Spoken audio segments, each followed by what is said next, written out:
Hola, soy Leonardo Guidi, analista financiero del Grupo Carey, y en este video vamos a ver el resumen semanal de los mercados correspondiente al viernes 29 de marzo de 2019. Bueno, comenzamos con Estados Unidos, ya que esta semana tuvimos una semana bastante movidita en emergentes, pero como vemos, Estados Unidos tuvo una semana bastante tranquila. Vemos al Standard & Poor's bastante neutro a lo largo de la semana, y esto puede llamar la atención teniendo en cuenta que en este momento la curva de bonos está invertida, y seguramente hemos visto en medios, en foros, en redes a analistas anticipando o pronosticando la recesión que se viene en Estados Unidos y describiendo los peligros que tiene estar invertido en este momento por la curva de bonos invertida. Pero al menos en primera instancia eso es algo bastante precipitado de hacer en este momento. O sea, todavía no tenemos razones para preocuparnos, básicamente por tres razones. Primero, Campbell Harvey, el analista que descubrió el poder predictor que tiene la curva invertida de bonos, él dijo que para que la predicción de recesión que genera la curva de bonos invertida sea algo sólido, la curva tiene que estar invertida por al menos 3 meses. Y teniendo en cuenta que la curva se invirtió el 7 de marzo, tenemos hasta el 7 de junio todavía para ver si la curva no revierte su forma.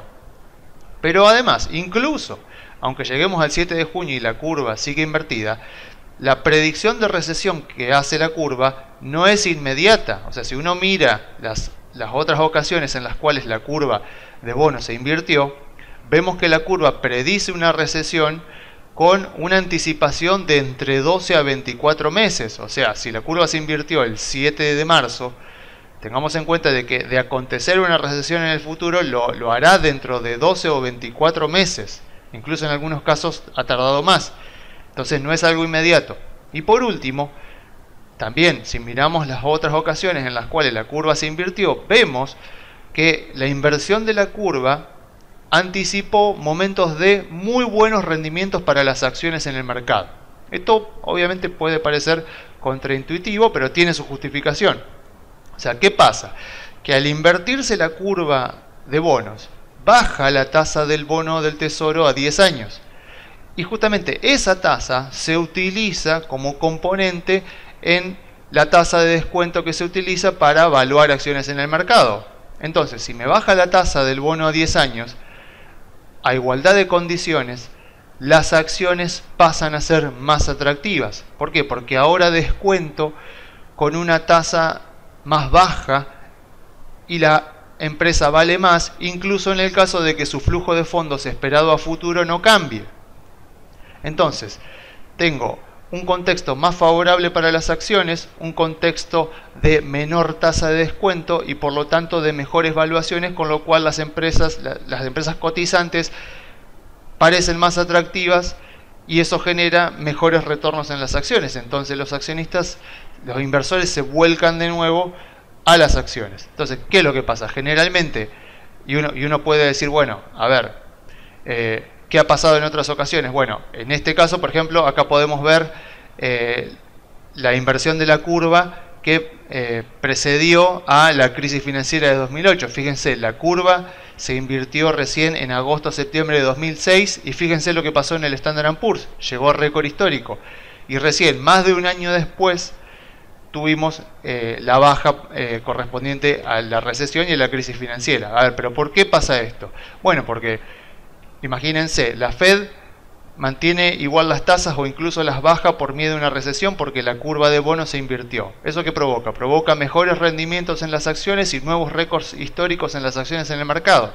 Entonces la Fed puede decir, bueno, la economía está sólida, las empresas están ganando dinero, por lo tanto se justifica que yo vuelva a intentar subir las tasas de interés para combatir la inflación. Entonces sube las tasas de interés y eventualmente genera la recesión tan temida por el mercado y el mercado bajista que hemos visto en todas las inversiones de curvas anteriores. Pero, como dije, tarda entre 12 a 24 meses en suceder. Si ustedes quieren además saber lo que sucedió en otras ocasiones en las cuales la curva se invirtió, lo pueden consultar bien en detalle en el informe escrito, cuyo link está en la descripción. Pero a modo de resumen, vemos esto, vemos que hasta 30 meses después de invertida la curva, los rendimientos del Standard & Poor's suelen ser muy buenos. Así que no tengamos miedo porque la curva se invirtió, todo lo contrario, es un buen momento para estar invertidos en acciones, pero obviamente solo acciones de Estados Unidos, ya que vamos a ver que Argentina está pasando por un momento totalmente diferente. Pero en realidad también es cierto que el mundo está en un contexto diferente del que estaba en las otras ocasiones en las cuales se invirtió la curva. Por ejemplo, ¿qué vemos acá? Vemos las tasas de los bonos del Tesoro de varios países con el cierre del jueves. Y principalmente quiero focalizarme acá. Fíjense Alemania. Alemania en este momento está rindiendo negativo. ¿Y por qué es importante esto? Porque en los países desarrollados la tasa del bono del Tesoro suele reflejar la inflación esperada y el crecimiento real de la economía esperado para los próximos años. Entonces, ¿qué es lo que me está diciendo Europa en este momento? Que esperan que no haya crecimiento por los próximos años. Y acá alguien me puede decir, bueno, pero fíjate, Italia rinde positivo, España rinde positivo, Portugal, Grecia rinden positivo, y acá yo tengo que decir que en realidad esto es riesgo país. O sea, la verdadera tasa libre de riesgo de Europa es la tasa alemana, que es la economía más fuerte y la más grande de la eurozona, y que el resto son tasas de riesgo país. Entonces, ¿qué hacen los inversores ante un bono alemán denominado en euros que rinde negativo?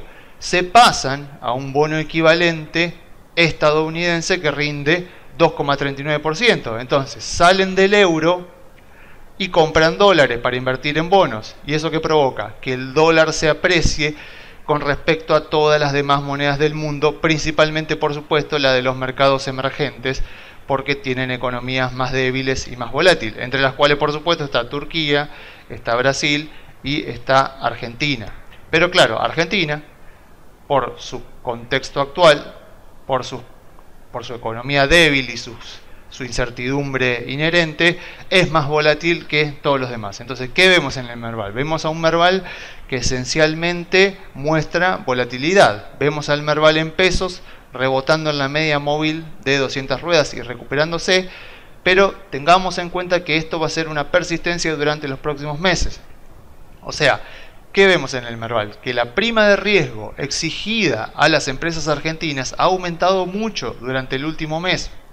¿Y eso por qué es? Porque se percibe mucha incertidumbre política en los próximos meses. Entonces, en mi caso personal, yo considero que la tasa de riesgo exigida a las acciones argentinas está exagerada, pero entiendo que es porque la incertidumbre que uno puede ver hacia adelante es muy alta, sobre todo porque enfrentamos uno de los contextos políticos más complicados posiblemente en más de 10 años. Así que en este momento estar invertido en acciones argentinas solo tiene sentido para aquellos que esperan un resultado favorable al mercado para las elecciones, pero además que sean capaces de tolerar la volatilidad que vamos a vivir y que ya estamos viviendo en este contexto electoral. ¿Por qué? Porque para mí la volatilidad está exagerada, pero para otra persona puede ser que no. Y como es algo subjetivo, bueno, aquella persona que compra tiene que tener en cuenta de que las cotizaciones pueden llegar a moverse mucho. Así que, si ustedes quieren saber cuáles son las acciones que nosotros estamos recomendando, cuáles son nuestras carteras sugeridas, pueden comunicarse por la página web grupocari.com.ar o enviando un mail a info@grupocari.com.ar.